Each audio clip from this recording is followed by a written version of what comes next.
Shalom, selamat pagi saudara-saudara yang terkasih di dalam Tuhan Yesus Kristus. Selamat berjumpa kembali di dalam renungan pagi hari ini. Sebelum kita membaca dan merenungkan firman Tuhan, marilah kita bersama-sama mempersiapkan hati dan pikiran kita dan memohon tuntunan Roh Kudus. Mari kita berdoa.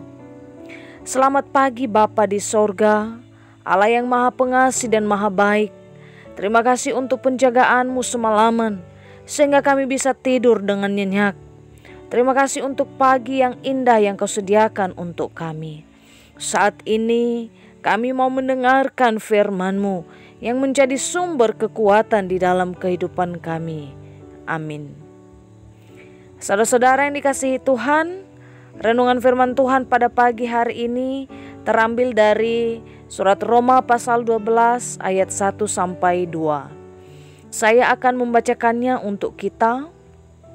Karena itu saudara-saudara, demi kemurahan Allah, aku menasihatkan kamu supaya kamu mempersembahkan tubuhmu sebagai persembahan yang hidup, yang kudus, dan yang berkenan kepada Allah. Itu adalah ibadahmu yang sejati. Janganlah kamu menjadi serupa dengan dunia ini, tetapi berubahlah oleh pembaharuan budimu, sehingga kamu dapat membedakan manakah kehendak Allah, apa yang baik, yang berkenan kepada Allah, dan yang sempurna. Saudara-saudaraku yang terkasih, judul renungan pada pagi hari ini adalah persembahan yang hidup. Saudara-saudara yang dikasihi Tuhan, persembahan adalah istilah yang tidak asing lagi bagi kita dan salah satu aktivitas yang sering kita lakukan sebagai orang yang beriman.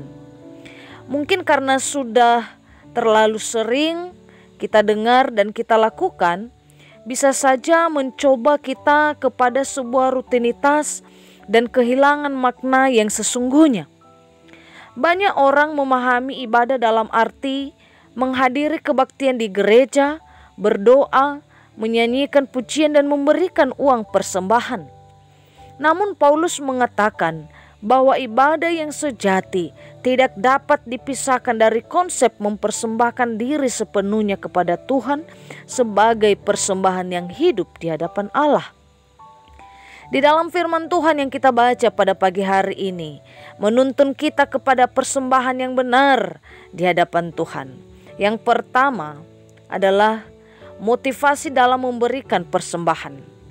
Setiap orang memiliki motivasi atau dorongan di dalam diri untuk melakukan suatu aktivitas dengan tujuan tertentu.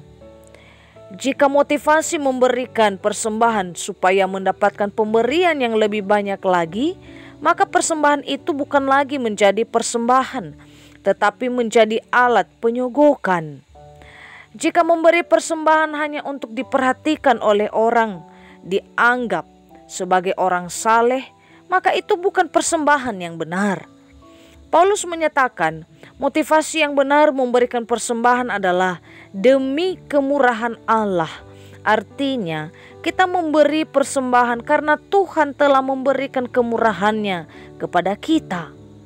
Yang kedua, wujud persembahan yang berkenan bagi Tuhan.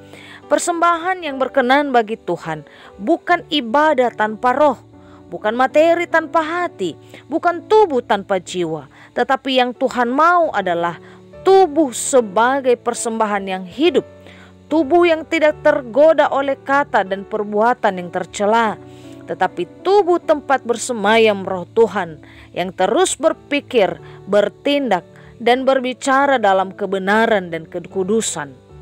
Yang ketiga, persembahan yang hidup artinya Tuhan mau persembahan yang hidup, bukan yang mati. Artinya ketika kita memberikan persembahan berupa materi atau benda mati, harus dilandasi dengan gejolak hati yang penuh rasa syukur akan kemurahan Tuhan. Persembahan yang hidup ini artinya menyerahkan kehidupan atau totalitas kepada Tuhan. Dengan cara menggunakan semua organ tubuh ini harus dilandasi dengan pembaharuan akal budi, yang berarti kehidupan kita tidak serupa dengan dunia ini. Saudara-saudara yang dikasihi Tuhan, sudahkah kita memberikan persembahan yang hidup kepada Tuhan? Persembahan yang bagaimanakah yang layak kita berikan sebagai syukur atas korban penyelamatan Yesus? Saudara-saudaraku yang dikasihi Tuhan, Tuhan mau kita mempersembahkan tubuh yang hidup, yaitu seluruh hidup dan kapasitas kita. Juga persembahan yang kudus, yaitu bahwa seluruh kehidupan kita sudah dikhususkan bagi kemuliaan nama Tuhan sehingga berbuah kebaikan. Demikianlah renungan pada pagi hari ini. Tuhan Yesus memberkati. Kita akan menutup renungan dalam doa, tetapi jika saudara ingin didoakan secara khusus, bisa menghubungi email kami. Kerinduan kami agar channel ini menjadi berkat bagi banyak orang. Mari kita berdoa. Terima kasih Bapa untuk firman-Mu yang mengingatkan kami untuk mempersembahkan persembahan yang hidup di hadapan-Mu untuk kemuliaan nama-Mu. Ajar kami Tuhan untuk melakukan firman-Mu di dalam kehidupan kami. Kami serahkan di dalam tangan-Mu segala aktivitas kami hari ini. Kiranya kasih dan penyertaan yang selalu menaungi kehidupan kami. Ampuni dosa dan kesalahan kami Bapa, dan ajarlah kami untuk menjadi pribadi yang lebih baik lagi, yang memiliki iman yang teguh, harapan dan kasih yang tulus. Amin. Saudara-saudara, mulailah harimu. Kiranya kasih dan anugerah Tuhan senantiasa melimpah di dalam kehidupanmu. Muliakanlah Tuhan di dalam setiap aktivitasmu dan jadilah saksi hidup bagi firman-Nya. Roh Kudus menyertai kita semua. Sampai berjumpa kembali di renungan berikutnya. Tuhan Yesus memberkati.